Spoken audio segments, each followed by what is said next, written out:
1857 की क्रांति की जब भी बात होती है तो कई महान वीरों के नाम सामने आते हैं, लेकिन कुछ नाम ऐसे होते हैं जो इतिहास के पन्नों में उतनी प्रमुखता से दर्ज नहीं हो पाते जितने कि वे हकदार होते हैं।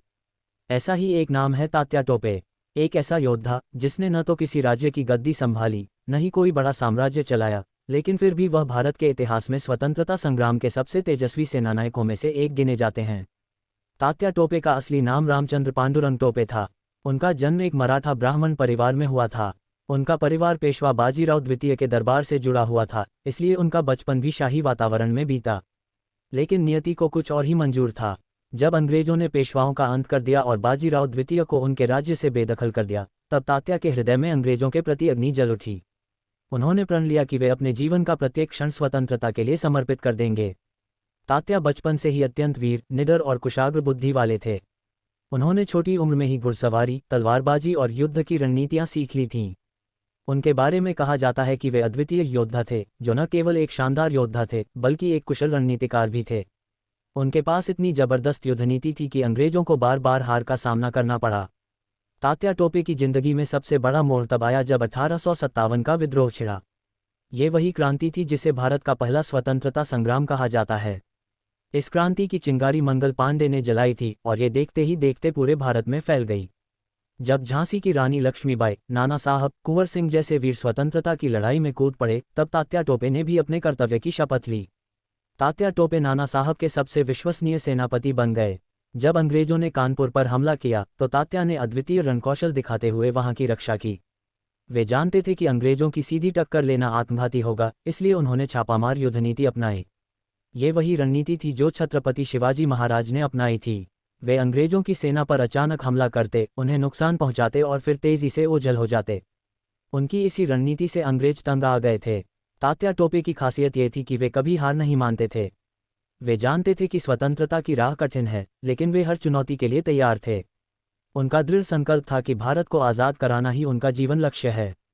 उनके नेतृत्व में हजारों भारतीय योद्धाओं ने अंग्रेजों को धूल चटाई। वे एक कुशल संगठनकर्ता भी थे जो विद्रोही सेनाओं को संगठित करने और प्रेरित करने की अद्भुत क्षमता रखते थे। तात्या टोपे का चरित्र केवल एक योद्धा का नहीं बल्कि एक प्रेरणादायक नेता का भी था। वे अपने सैनिकों के साथ वैसे ही रहते थे जैसे कोई बड़ा भाई अपने छोटे भाइयों के साथ रहता है। वे खुद कष्ट सहते, लेकिन अपनी सेना की हिम्मत कभी कम नहीं होने देते। वे सैनिकों का उत्साह बढ़ाने के लिए कहते, अगर हमारे पास हथियार नहीं हैं तो हम मिट्टी से हथियार बना लेंगे। अगर हमारे पास घोड़े नहीं हैं तो हम पैदल चलेंगे, लेकिन हम झुकेंगे नहीं, हम कभी हार नहीं मानेंगे। तात्या टोपे का जीवन हमें सिखाता है कि सच्ची वीरता केवल तलवार चलाने में नहीं बल्कि अपने लक्ष्य के प्रति अडिग रहने में होती है। उन्होंने दिखा दिया कि अगर इरादे मजबूत हों तो दुनिया की कोई ताकत आपको रोक नहीं सकती। वे केवल एक सेनानायक नहीं बल्कि भारत के स्वतंत्रता संग्राम के अमर दीपक थे।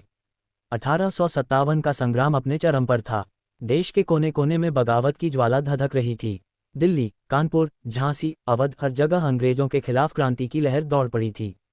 इसी संग्राम के सबसे बड़े नायकों में से एक थे तात्या टोपे, जिन्होंने अपने युद्ध कौशल और अदम्य साहस से अंग्रेजी सेना की नींदें उड़ा दी थीं। तात्या टोपे केवल एक योद्धा नहीं थे, वे एक ऐसे रणनीतिकार थे जिन्होंने छापामार युद्धनीति का सहारा लेकर अंग्रेजों के मजबूत किलों को भी ध्वस्त कर दिया था। वे जानते थे कि ब्रिटिश सेना बेहतर हथियारों और संसाधनों से लैस थी, लेकिन उनकी एक बड़ी कमजोरी थी कि वे भारतीय धरती से अनजान थे और उनकी सेना की गति धीमी थी। तात्या ने इसी कमजोरी का फायदा उठाने की योजना बनाई। कानपुर का युद्ध, तात्या टोपे की पहली बड़ी परीक्षा। तात्या टोपे ने अपने मित्र और क्रांतिकारी नेता नाना साहब के साथ मिलकर कानपुर को अंग्रेजों से मुक्त कराने का बीड़ा उठाया। अंग्रेजों ने इस शहर पर जबरन कब्जा कर लिया था और भारतीयों पर अत्याचार कर रहे थे। तात्या ने अपनी सेना संगठित की और गंगा के तट पर एक भयानक युद्ध छेड़ दिया। अंग्रेजों को उम्मीद नहीं थी कि भारतीय सेनाएं इतनी जबरदस्त प्रतिरोध करेंगी। तात्या की सेना ने उनके शिविरों पर अचानक हमले किए, रातों रात रणनीतियां बदलीं और अंग्रेजों को उनके ही जाल में फंसा दिया। उनके हमलों से ब्रिटिश कमांडर विले की सेना पूरी तरह बिखर गई। ये लड़ाई केवल ताकत की नहीं बल्कि बुद्धिमत्ता की थी और इसमें तात्या जीत गए। कानपुर की विजय के बाद तात्या को एहसास हुआ कि अंग्रेज इतनी जल्दी हार मानने वाले नहीं हैं। वे वापस अपनी पूरी ताकत के साथ हमला करेंगे। लेकिन तात्या टोपे के लिए ये युद्ध केवल तलवारों और बंदूकों की लड़ाई नहीं थी, बल्कि यह उनकी मातृभूमि के सम्मान की लड़ाई थी। उन्होंने ठान लिया कि वे हर हाल में अंग्रेजों को खदेड़ कर रहेंगे। झांसी की रानी के साथ एक अटूट गठबंधन। तात्या टोपे का अगला कदम झांसी की ओर था। झांसी की रानी लक्ष्मीबाई ने भी अंग्रेजों के खिलाफ युद्ध छेड़ दिया था, लेकिन उनकी सेना को और सहयोग की जरूरत थी। तात्या जानते थे कि अगर झांसी पर अंग्रेजों का कब्जा हो गया तो उत्तर भारत में क्रांति की लौ कमजोर पड़ सकती है। उन्होंने झांसी की रानी के साथ हाथ मिलाया और उनकी सेना को और अधिक संगठित किया। जब अंग्रेजों ने झांसी पर हमला किया तो रानी लक्ष्मीबाई ने अपने चंद सैनिकों के साथ वीरतापूर्वक मुकाबला किया, लेकिन उनकी संख्या कम थी। तभी तात्या टोपे अपनी विशाल सेना लेकर पहुंचे और झांसी की रक्षा के लिए अंग्रेजों पर टूट पड़े। उन्होंने अपने शक्तिशाली घुड़सवार दस्ते और तोपखाने से अंग्रेजों को कड़ी टक्कर दी, लेकिन दुर्भाग्यवश अंग्रेजों की विशाल सेना ने झांसी को घेर लिया था। वे ज्यादा दिनों तक रानी की सेना को झांसी के किले में कैद नहीं रख सकते थे। रानी लक्ष्मीबाई ने आखिरकार किले से निकलने का फैसला किया और युद्ध करते हुए निकल पड़ीं।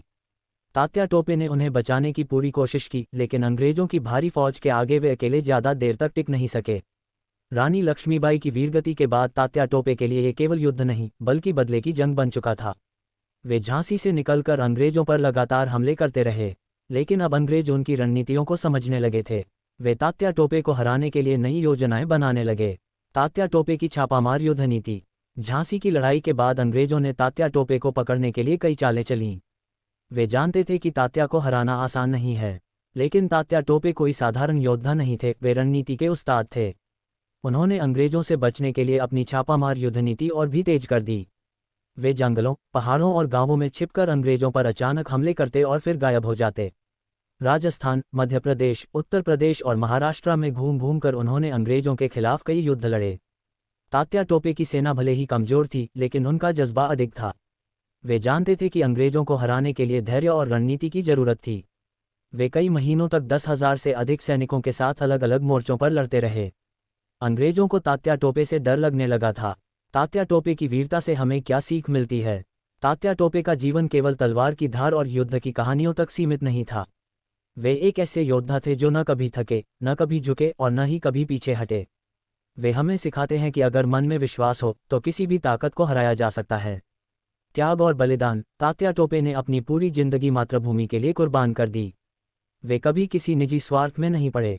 रणनीति और बुद्धिमत्ता। केवल ताकत से युद्ध नहीं जीते जाते, बल्कि सही रणनीति और तेज दिमाग की भी जरूरत होती है। धैर्य और साहस। उन्होंने विपरीत परिस्थितियों में भी हार नहीं मानी। देश प्रेम। उन्होंने हमें सिखाया कि देश की आज़ादी के लिए कोई भी बलिदान छोटा नहीं होता। लेकिन क्या तात्या टोपे को आखिरकार अंग्रेज पकड़ पाए? क्या उनका विद्रोह सफल हुआ या उन्हें किसी विश्वासघात का शिकार होना पड़ा? 1857 की क्रांति भले ही धीरे धीरे शांत पड़ रही थी, लेकिन तात्या टोपे की क्रांतिकारी ज्वाला अभी भी प्रज्वलित थी। अंग्रेजों ने कई भारतीय राजाओं को अपने साथ मिला लिया था, कई क्रांतिकारियों को परास्त कर दिया गया था, लेकिन तात्या टोपे की रणनीति और अदम्य साहस ने उन्हें अब तक अजेय बनाए रखा था। वे अकेले ऐसे योद्धा थे जिन्होंने अंग्रेजों की पूरी सैन्य शक्ति को चुनौती दी और लगभग 2 वर्षों तक लगातार युद्ध किया। तात्या टोपे अकेले अंग्रेजी सत्ता के विरुद्ध। तात्या टोपे अब पूरी तरह से गुरिल्ला युद्ध नीति अपनाकर लड़ रहे थे। वे अंग्रेजों की पकड़ में नहीं आ रहे थे। वे एक जगह लड़ाई करते फिर तुरंत स्थान बदल लेते। उनके बारे में कहा जाता है कि वे एक ही रात में सैकड़ों किलोमीटर दूर निकल जाते और फिर अंग्रेजों पर अचानक हमला कर देते। उन्होंने राजस्थान, मध्य प्रदेश, उत्तर प्रदेश और महाराष्ट्र के जंगलों और पहाड़ियों में घूम घूम कर अंग्रेजों के खिलाफ संघर्ष जारी रखा। उनके पास अब नियमित सेना नहीं थी, लेकिन फिर भी उनके साथ हजारों स्वतंत्रता सेनानी खड़े थे। वे गांव-गांव जाकर लोगों को संगठित करते और अंग्रेजों के खिलाफ संघर्ष करने के लिए तैयार करते। तात्या टोपे को रोकने के लिए अंग्रेजों ने हर तरह की कोशिश की। उन्होंने भारतीय राजाओं को लालच देकर और डरा धमका कर तात्या को पकड़वाने की योजना बनाई। लेकिन तात्या एक छाया की तरह थे, हर जगह थे, पर पकड़ में नहीं आ रहे थे। कालपी की लड़ाई। तात्या का अंतिम बड़ा मोर्चा। 1858 में जब अधिकांश भारतीय क्रांतिकारी या तो मारे जा चुके थे या आत्मसमर्पण कर चुके थे, तात्या टोपे ने कालपी में एक और मोर्चा खोला। वे यहाँ झांसी की रानी लक्ष्मीबाई और अन्य क्रांतिकारियों के साथ मिलकर लड़ रहे थे। कालपी की लड़ाई में तात्या टोपे ने अद्वितीय पराक्रम दिखाया। उन्होंने अपनी सेना को संगठित कर अंग्रेजों पर जबरदस्त हमला किया। उनकी योजना थी कि यदि वे कालपी को अंग्रेजों से मुक्त करा लें तो यह उत्तर भारत में क्रांति की आग को फिर से भड़का सकता है।